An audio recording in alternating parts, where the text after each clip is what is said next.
Hello বন্ধুরা, 12 বছর YouTube চ্যানেলে দেখছেন। আজকে বানাবো আলুর পরোটা। যে আলু সিদ্ধ বসিয়ে দিয়েছি, আর এখানে আটা, ময়দা, তেল, লবণ, একটু মিষ্টি দিয়ে এটাকে মেখে কিছুক্ষণের জন্য রেখে দেবো।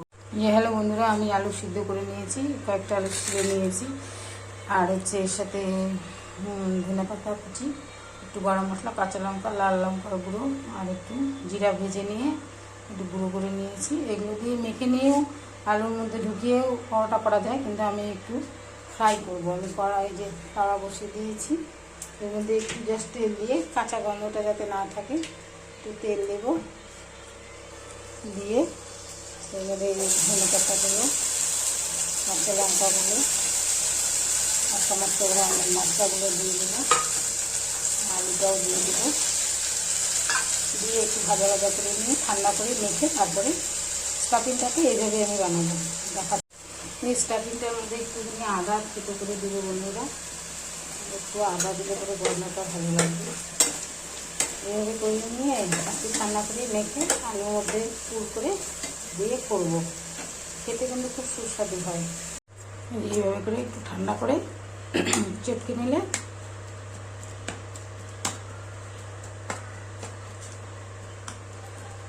আর হচ্ছে আটা আর ময়দাটা একসঙ্গে মিশিয়ে মেখে রেখে দিয়েছি।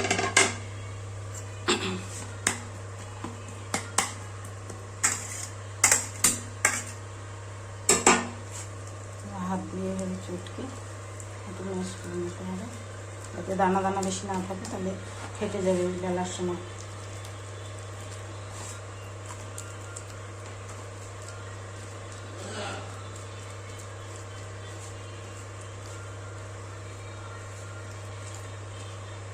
আটা মাখাটা কিন্তু খুব শক্ত হবে না, আবার একদম ঢেলা হবে না। হ্যাঁ, একটু নরম নরম।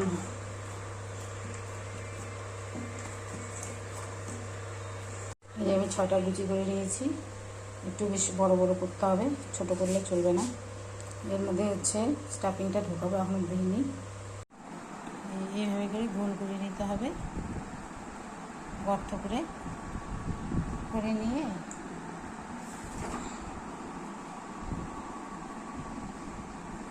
স্টাফিংটা হচ্ছে এর মধ্যে করে দিয়ে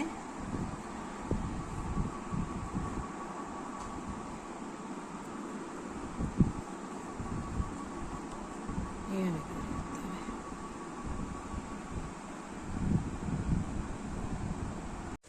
যে আমি তাওয়া বসিয়ে দিয়েছি, আর হচ্ছে এইভাবে করে বেলে নিতে হবে, ফাটবে না। যে আর একটা বেলে নিলাম বন্ধুরা। এবার এটা হচ্ছে আমি সাদা তেল দিয়ে করবো, ঘি দিয়ে করবো না, একটু ময়দা দিয়ে বেললে ভালো হয়। একটুখানি তেল দিয়ে দিলে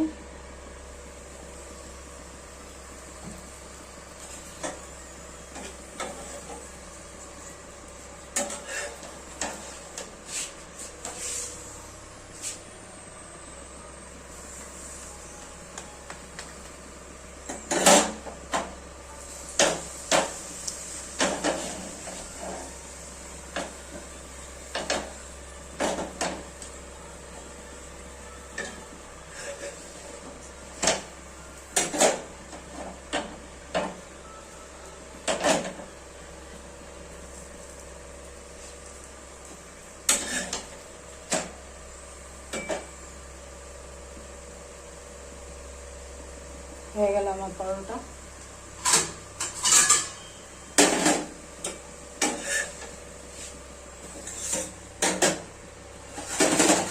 আলুর পরোটা, এটা আচার দিয়েও খেতে পারেন, বা আলুর তরকারি দিয়েও খেতে পারেন। পরোটাগুলো কিন্তু ফুলবে একটু।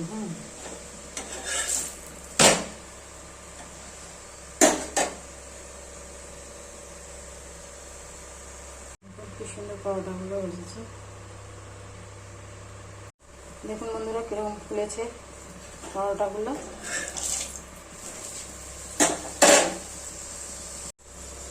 এইভাবে ফুলবে ফুলবে, হবে যে পরোটাটা হয়েছে।